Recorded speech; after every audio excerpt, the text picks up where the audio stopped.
Hello my dear friends, എല്ലാവർക്കും നമ്മുടെ ചാനലിലേക്ക് സ്വാഗതം. ഓക്കെ, ഇന്നത്തെ നമ്മുടെ ടോപ്പിക് എന്ന് പറയുന്നത് നിങ്ങൾ സ്നേഹിക്കുന്ന വ്യക്തി ശരിക്കും നിങ്ങളെ ഇപ്പോൾ മിസ് ചെയ്യുന്നുണ്ടോ എന്നുള്ളതാണ്. എത്രമാത്രം അവർ നിങ്ങളെ മിസ് ചെയ്യുന്നു. വീഡിയോയിലേക്ക് പോകുന്നതിന് മുമ്പായിട്ട് ചാനൽ ഇതുവരെ സബ്സ്ക്രൈബ് ചെയ്യാത്ത ആരെങ്കിലും ഉണ്ടെങ്കിൽ ദയവായിട്ട് സബ്സ്ക്രൈബ് ചെയ്യുക. വീഡിയോ ഇഷ്ടമായാൽ തീർച്ചയായിട്ടും ലൈക്ക് ചെയ്യുക, ഷെയർ ചെയ്യുക, കമൻറ്റ് ചെയ്യുക.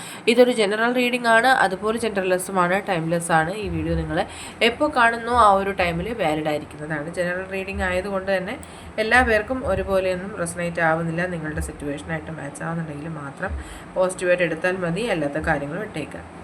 ഓക്കെ, നിങ്ങൾ ഡീപ്പായിട്ടൊന്ന് മെഡിറ്റേറ്റ് ചെയ്യുക, കോൺസെൻട്രേറ്റ് ചെയ്യുക, പോസിറ്റീവായിട്ട് തിങ്ക് ചെയ്യുക. എന്നതിന് ശേഷം വീഡിയോ തുടർന്ന് കാണുക. ഓൾറൈറ്റ്, നമുക്ക് നോക്കാം ഈ ഒരു സമയത്ത് ശരിക്കും ഈ വ്യക്തിക്ക് നിങ്ങളെ മിസ് ചെയ്യുന്നുണ്ടോ? Do they miss you right now? ഈ ഒരു മൊമെൻറ്റിൽ ഈ പേഴ്സണ് നിങ്ങളെ ശരിക്കും മിസ്സാവുന്നുണ്ടോ എന്നുള്ളതാണ്. നിങ്ങൾ സ്നേഹിക്കുന്ന വ്യക്തിക്ക് ഒരു സമയത്ത് നിങ്ങളെ ശരിക്കും മിസ് ചെയ്യുന്നുണ്ടോ? Do they miss U as you do? നിങ്ങൾ മിസ് ചെയ്യുന്ന പോലെ നിങ്ങളുടെ പേഴ്സണ് നിങ്ങളെയും മിസ് ചെയ്യണുണ്ടോ? ഓക്കെ, യെസ്, തീർച്ചയായിട്ടും ഇതൊരു ട്രൂ ലവ് ആണെന്നുള്ളത് നമുക്കൊരു കൺഫർമേഷൻ കിട്ടിയിരിക്കുകയാണ് മാസ്റ്റർ കാർഡിലൂടെ. ഈ വ്യക്തി അത്രത്തോളം ആഴത്തിൽ നിങ്ങളെ പ്രണയിക്കുന്നുണ്ട് എന്നുള്ളത് മനസ്സിലാക്കാം. And life lessons and healing എന്നുള്ളതാണ്. അവർ ഇപ്പോൾ ഈ ഒരു സാഹചര്യത്തിൽ, ഇപ്പോൾ നോ കോൺടാക്ട് സിറ്റുവേഷനിലായിട്ടുള്ള വ്യക്തികളാണെന്നുണ്ടെങ്കിൽ ഇപ്പോൾ അവർ ഒരുപാട് ജീവിത പാഠങ്ങൾ പഠിച്ചിരിക്കുകയാണ്. ഒരുപാട് അവർ സ്വയം ഹീല് ചെയ്യാനായിട്ട് ശ്രമിക്കുകയാണ് എന്നുള്ളതാണ്. അതുപോലെ തന്നെ നിങ്ങൾ ഈ ഒരു സമയത്ത് കുറച്ചധികമായിട്ട് തന്നെ സെൽഫ് ലവ് ചെയ്യാനായിട്ട് പോകുന്നുണ്ട്. അതായത് ഒരുപാട് ഈ വ്യക്തിയെ ചേസ് ചെയ്ത് ചിലപ്പോൾ നിങ്ങൾ തന്നെ എന്താണ് ടയേർഡായിട്ടുണ്ടാവും. കാരണം ഒരുപാട് ഈ വ്യക്തി നിങ്ങളെ അവഗണിച്ച് നിങ്ങൾക്ക് തന്നെ നിങ്ങളോടുള്ള ഇഷ്ടം കുറഞ്ഞു തുടങ്ങി എന്ന് ഉള്ള ചിന്ത നിങ്ങളിൽ വന്നപ്പോൾ നിങ്ങൾ കുറച്ച് ചേഞ്ച് ആവാനായിട്ട് തുടങ്ങി. കാരണം ആ ഒരു നോ കോണ്ടാക്റ്റിൽ അല്ലെങ്കിൽ ആ ഒരു സെപ്പറേഷൻ ടൈമിൽ ഈ വ്യക്തി അതിന് മുന്നുള്ള സമയത്ത് നിങ്ങൾ ഒരുപാട് തരത്തിൽ നിങ്ങളെ അവഗണിക്കുകയും വേദനിപ്പിക്കുന്ന രീതിയിൽ സംസാരിക്കുകയൊക്കെ ചെയ്തിട്ടുണ്ടാവാം. ആ ഒരു സമയം മുതൽ നിങ്ങളിൽ വലിയ രീതിയിലുള്ള മാറ്റങ്ങളാണ്. എപ്പോഴാണ് ഒരു വ്യക്തിയുമായിട്ട് ഒരു നോ കോണ്ടാക്റ്റ് വന്നു തുടങ്ങിയത്, ആ ഒരു സമയം തൊട്ട് നിങ്ങൾ കുറച്ച് നിങ്ങളെക്കുറിച്ച് ചിന്തിക്കാൻ തുടങ്ങി, നിങ്ങളിലേക്ക് ഫോക്കസ്ഡ് ആവാൻ തുടങ്ങി എന്നുള്ളത് നമുക്കിവിടെ ഒരു പ്ലസ് പോയിൻ്റ് ആണ്. അതുപോലെ തന്നെ നിങ്ങൾ കുറേ തീരുമാനങ്ങൾ എടുത്തിട്ടുണ്ട്. വളരെയധികം ക്ഷമയോടുകൂടി ഈ വ്യക്തിയെ നിങ്ങളുടെ മനസ്സിൽ ഇപ്പോഴും നിങ്ങൾ സ്നേഹിക്കുന്നുണ്ട് എങ്കിൽ പോലും നിങ്ങൾ വളരെയധികം പേഷ്യൻസ് ആയിട്ടിരുന്ന് ഈ വ്യക്തിക്ക് വേണ്ടിയിട്ട് വെയിറ്റ് ചെയ്യുകയാണ്. ഈ വ്യക്തി എന്താണ് എല്ലാ കാര്യങ്ങളും മനസ്സിലാക്കിക്കൊണ്ട് നിങ്ങളിലേക്ക് തിരിച്ചു വരാനായിട്ട് നിങ്ങൾ ശ്രമിക്കുന്നു എന്നുള്ളത് നമുക്ക് കിട്ടിയ മെസ്സേജാണ്. അതുപോലെ തന്നെ ഈ വ്യക്തി ഇപ്പോൾ നിങ്ങളുടെ റിലേഷൻഷിപ്പിൽ ഒരു കമ്മിറ്റ്മെൻറ്റ് നൽകാൻ ആഗ്രഹിക്കുകയാണ്. അതായത് ഒരു സ്ട്രോങ് ആയിട്ടുള്ള റിലേഷൻഷിപ്പായിട്ട് കൺവേർട്ട് ചെയ്യണമെന്ന് ആഗ്രഹിക്കുന്നുണ്ട്. ആൻഡ് യെസ്, ഇപ്പോഴും ഈ വ്യക്തി അൺകണ്ടീഷണലായിട്ട് നിങ്ങളെ പ്രണയിക്കുന്നുണ്ട്. ശരിക്കും ഈ വ്യക്തിക്ക് ഇപ്പോഴാണ് നിങ്ങളെ മിസ് ചെയ്യുന്നത്.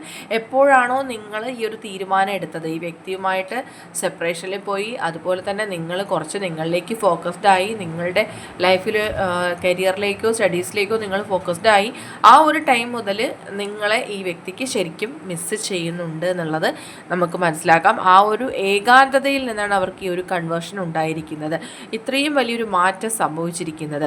അതുകൊണ്ട് തന്നെ ഈ വ്യക്തി വളരെ പെർഫെക്റ്റ് ആയിട്ട് ഇപ്പോൾ ചിന്തിക്കുന്നത് അവരുടെ ഫ്യൂച്ചറിലെ ഒരു ലൈഫ് പാർട്ണർ അവരുടെ കൂടെ ഉണ്ടാകുമെങ്കിൽ അത് തീർച്ചയായിട്ടും നിങ്ങൾ തന്നെയായിരിക്കും.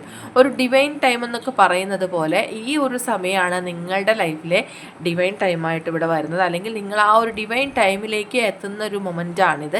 അതുകൊണ്ട് തന്നെ നിങ്ങൾ കുറച്ച് മെഡിറ്റേഷൻ പോലുള്ള കാര്യങ്ങൾ പ്രാക്ടീസ് ചെയ്യുക. നിങ്ങളുടെ മനസ്സിനെ നിങ്ങൾ ശാന്തമാക്കാനായിട്ട് ശ്രമിക്കുക. ഒരുപാട് തരത്തിലുള്ള നെഗറ്റീവ് എനർജീസ് ഈ റിലേഷൻഷിപ്പിലുണ്ട്. ഈ വ്യക്തിക്ക് ഇപ്പോൾ നിങ്ങളോട് ഭയങ്കരമായിട്ടുള്ള അഡിക്ഷൻ ഫീൽ ചെയ്യുന്നുണ്ട്.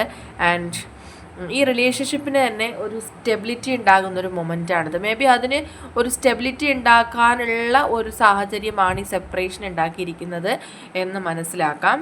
ആൻഡ് അവർക്ക് ഒരവസരം കൂടി നിങ്ങൾ നൽകണം എന്ന് ഈ വ്യക്തി ആഗ്രഹിക്കുകയാണ്. കാരണം അത്രത്തോളം ഈ വ്യക്തിക്ക് നിങ്ങളെ ഇപ്പോൾ മിസ് ചെയ്യുന്നുണ്ട്. ഒരു അവസരം കിട്ടിയിരുന്നുവെങ്കിൽ തീർച്ചയായിട്ടും നിങ്ങളുടെ മുന്നിൽ വന്ന് എല്ലാ തെറ്റുകളും ഏറ്റുപറഞ്ഞ് നിങ്ങളെ ഒന്ന് ഹഗ് ചെയ്യണം, നിങ്ങളെ ആ ഒരു പ്രണയം നിങ്ങളോട് പൂർണ്ണമായിട്ട് എക്സ്പ്രസ് ചെയ്യണം എന്നൊക്കെ ഈ വ്യക്തി ഇപ്പോൾ ചിന്തിക്കുന്നുണ്ട്. ഓക്കെ, അതുകൊണ്ട് തന്നെ നിങ്ങളുടെ ലൈഫിൽ പാസ്റ്റിൽ സംഭവിച്ചു പോയ അല്ലെങ്കിൽ ഈ വ്യക്തി നിങ്ങളെ വേദനിപ്പിച്ചതോ നിങ്ങൾക്ക് ആ ഒരു ട്രോമയിലൂടെ നിങ്ങൾ കടന്നു വന്നിട്ടുണ്ടെങ്കിൽ ആ ഒരു കാര്യം നിങ്ങൾ ഓർത്ത് നിങ്ങളിങ്ങനെ വിഷമിച്ചിരിക്കുന്നത്, അതിൽ നിന്നും പുറത്ത് കടക്കുക എന്നുള്ളൊരു മെസ്സേജാണ് നമുക്ക് യൂണിവേഴ്സ് തരുന്നത്. ആൻഡ് യെസ്, ഒരുപാട് മാറ്റങ്ങളാണ്, അല്ലെങ്കിൽ കുഞ്ഞു മാറ്റങ്ങളാണ് നിങ്ങളുടെ ലൈഫിൽ ഇപ്പോൾ സംഭവിച്ചുകൊണ്ടിരിക്കുന്നത്. ആ ഒരു സന്തോഷത്തിലാണ് നിങ്ങളിപ്പോൾ ഉള്ളതെന്ന് മനസ്സിലാകും. കാരണം നിങ്ങൾക്ക് ഒരുപാട് വേദനയ്ക്കിടയിലും നിങ്ങൾക്ക് കുഞ്ഞായിട്ട് കുറേ സന്തോഷങ്ങൾ വരുന്നൊരു സമയമാണ്. നിങ്ങളിപ്പോൾ ജസ്റ്റ് ഒന്ന് ഒരു 2 days ബാക്ക് നിങ്ങളൊന്ന് ചിന്തിച്ച് നോക്കുക. നിങ്ങൾക്ക് ലൈഫിൽ നിങ്ങൾ മനസ്സ് തുറന്ന് ചിരിച്ച 1-2 മൊമെൻറ്റ്സ് നിങ്ങളുടെ ലൈഫിൽ വന്നില്ലേ? തീർച്ചയായിട്ടും വന്നിട്ടുണ്ടാവും. അതൊക്കെ നിങ്ങളുടെ ലൈഫിലേക്കുള്ള പോസിറ്റീവായിട്ടുള്ള കാര്യങ്ങൾ എൻ്റർ ചെയ്യുന്നതിനുള്ള യൂണിവേഴ്സൽ സയൻസ് ആണ്. നിങ്ങൾ ചിലപ്പോൾ ചില കാര്യങ്ങൾ കാണുമ്പോൾ നിങ്ങൾക്കൊരു സന്തോഷം, അല്ലെങ്കിൽ നിങ്ങൾക്ക് ഇഷ്ടപ്പെട്ട എന്തെങ്കിലും കാര്യം നിങ്ങളുടെ കയ്യിൽ വരുമ്പോൾ അത് നിങ്ങളുടെ ലൈഫിൽ എക്സ്പീരിയൻസ് ചെയ്യുമ്പോൾ ഉണ്ടാകുന്നൊരു സന്തോഷം, അങ്ങനെ എന്തൊക്കെയോ ചില സന്തോഷങ്ങൾ ഈടെയായിട്ട് നിങ്ങളുടെ ലൈഫിൽ വന്നുകൊണ്ടേ ഇരിക്കുന്നുണ്ടാവാം. തീർച്ചയായിട്ടും നിങ്ങളുടെ ലൈഫിൽ അതിനേക്കാളേറെ വലിയ സന്തോഷങ്ങൾ വരാനുള്ള സമയമായിരിക്കുകയാണ്. നിങ്ങൾക്ക് ഒരുപാട് ജീവിത പാഠങ്ങൾ ഇപ്പോൾ ഈ വ്യക്തിയിൽ നിന്നുണ്ടായിട്ടുണ്ട്. അതായത് നിങ്ങൾ എല്ലാം മറന്ന് സ്നേഹിച്ചൊരു വ്യക്തി അവസാനം എന്താ പറയുക, അവർക്ക് നിങ്ങളെ യാതൊരു വാല്യൂമില്ലാത്ത രീതിയിൽ അവർ നിങ്ങളോട് സംസാരിക്കുകയോ പ്രവർത്തിക്കുകയോ ചെയ്ത് നിങ്ങൾക്ക് വലിയൊരു മാറ്റം സംഭവിച്ചിരിക്കുകയാണ്. ചിലപ്പോൾ യൂണിവേഴ്സായിട്ട് തന്നെ ആയിരിക്കാം ആ വ്യക്തിയിൽ നിന്ന് ഇങ്ങനെ ഒരു അനുഭവം ഉണ്ടാക്കിയത്. അങ്ങനെ ഒരു ചേഞ്ച് വന്നപ്പോഴാണ് നിങ്ങൾക്ക് സെൽഫ് ലവ് ചെയ്യാനായിട്ടുള്ള ഒരു ഇൻപുട്ട് കിട്ടിയിട്ടുള്ളത്. തീർച്ചയായിട്ടും അത് വലിയൊരു മാറ്റം നിങ്ങളിലാണ് കൊണ്ടുവന്നിട്ടുള്ളത്. അതുപോലെ തന്നെ ഒരു മാറ്റം നിങ്ങളുടെ പേഴ്സണിലും വന്നിട്ടുണ്ട്.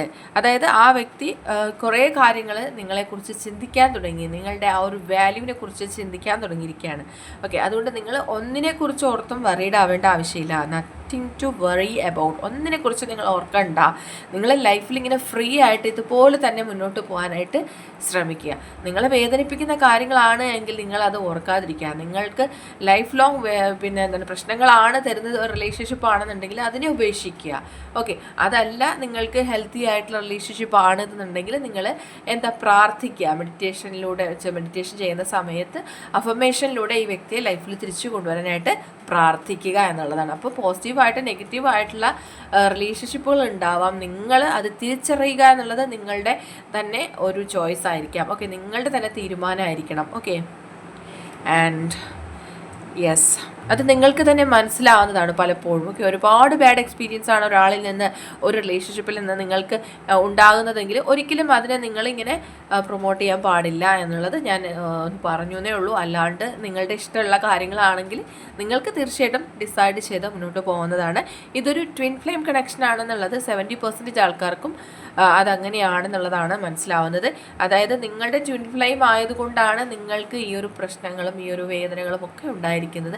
അത് ട്വിൻ ഫ്ലെയിം ജേർണിയിൽ നിങ്ങൾ എക്സ്പീരിയൻസ് ചെയ്യേണ്ടതായിട്ടുള്ള കുറേ കാര്യങ്ങളുണ്ട്. ആൻഡ് അതുകൊണ്ട് തന്നെ മനസ്സ് തുറന്ന് നിങ്ങൾക്കിഷ്ടമുള്ള ഒരാളോട് നിങ്ങളുടെ സങ്കടങ്ങൾ തുറന്നു പറയുക, അല്ലെങ്കിൽ നിങ്ങൾക്ക് യൂണിവേഴ്സിനോട് തന്നെ എല്ലാ വിഷമങ്ങളും തുറന്നു പറയുക, എല്ലാ യൂണിവേഴ്സിലും സറണ്ടർ ചെയ്യുക. ഓക്കെ, ആൻഡ് അങ്ങനെ നിങ്ങൾ എല്ലാ കാര്യങ്ങളും ലെറ്റ് ഗോ ചെയ്തിരിക്കുന്ന ഒരു മൊമെൻറ്റിൽ ഒരു പ്രൊപ്പോസൽ, അതായത് ഈ പാസ്റ്റിൽ നിങ്ങളുടെ ലൈഫിൽ നിന്ന് പോയൊരു വ്യക്തിയായിരിക്കാം, അല്ലെങ്കിൽ നിങ്ങൾ ഏറ്റവും കൂടുതൽ എക്സ്പെക്റ്റ് ചെയ്യുന്നൊരു വ്യക്തിയായിരിക്കാം നിങ്ങളുടെ ലൈഫിലേക്ക് റീ എൻറ്റർ ചെയ്യും എന്നുള്ളതാണ് ഇവിടെ കാണുന്നത്. അതായത് നിങ്ങളിപ്പോൾ എന്താണോ മനസ്സിലാക്കുന്നത്, നിങ്ങളുടെ ലൈഫിൽ നിങ്ങളെ അവഗണിച്ചൊരു വ്യക്തിയാണെന്നുണ്ടെങ്കിൽ അവർ ലൈഫിൽ തിരിച്ചു വരണമെന്ന് ആഗ്രഹിക്കുന്നുണ്ടെങ്കിലും അതല്ല നിങ്ങൾ പാസ്റ്റിൽ സംഭവിച്ചത് കൊണ്ട് ആ റിലേഷൻഷിപ്പിൽ തന്നെ നിങ്ങൾക്ക് നഷ്ടപ്പെട്ടുവെങ്കിൽ നിങ്ങളുടെ ലൈഫിൽ പുതിയൊരു വ്യക്തി റിലേഷൻഷിപ്പിൽ എൻ്റർ ചെയ്യുന്നതായിരിക്കാം. എന്ത് തന്നെയായിരുന്നാലും ആ വ്യക്തി നിങ്ങളുടെ ലൈഫിലേക്ക് തിരിച്ചു വരുന്നുണ്ട്. ഓക്കെ, ആൻഡ് അതുകൊണ്ട് തന്നെ നിങ്ങൾ റിലാക്സ് ചെയ്യുക. ഓക്കെ, ഈ ഒരു കാർഡ് മാത്രം നിങ്ങൾ നോക്കുക, നിങ്ങൾ ജസ്റ്റ് റിലാക്സ് ചെയ്യുക, ലെറ്റ് ഗോ ചെയ്യുക. എല്ലാ കാര്യങ്ങളും ലെറ്റ് ഗോ ചെയ്ത് ഫ്രീ ആയിട്ടിരിക്കാനായിട്ട് ശ്രമിക്കുക. ഓക്കെ, അപ്പോൾ ഇന്നത്തെ ചെറിയ റീഡിംഗ് ഇവിടെ അവസാനിച്ചിരിക്കുകയാണ്. ജനറൽ റീഡിംഗ് ആണ്, അതുകൊണ്ട് എല്ലാ പേർക്കും ഒരുപോലെയൊന്നും റെസനേറ്റ് ആവില്ല. റീഡിങ് എല്ലാവർക്കും അവരുടെ സിറ്റുവേഷൻസായിട്ടൊക്കെ മാച്ച് ആവുന്നുണ്ടെങ്കിൽ മാത്രം അക്സെപ്റ്റ് ചെയ്താൽ മതി, അല്ലാത്ത കാര്യങ്ങളാണെങ്കിൽ വിട്ടേക്കുക. റീഡിങ് ഇഷ്ടമായെന്നുണ്ടെങ്കിൽ തീർച്ചയായിട്ടും ലൈക്ക് ചെയ്യുക, ഷെയർ ചെയ്യുക, കമൻറ്റ് ചെയ്യുക. സബ്സ്ക്രൈബ് ചെയ്യാത്തവരൊക്കെ ഉണ്ടെങ്കിൽ തീർച്ചയായിട്ടും സബ്സ്ക്രൈബ് ചെയ്തും ഒന്ന് സപ്പോർട്ട് ചെയ്യുക. ഇനി നമുക്ക് നെക്സ്റ്റ് വീഡിയോയുമായിട്ട് വീണ്ടും കാണാം. അതുവരെയും ബൈ ബൈ.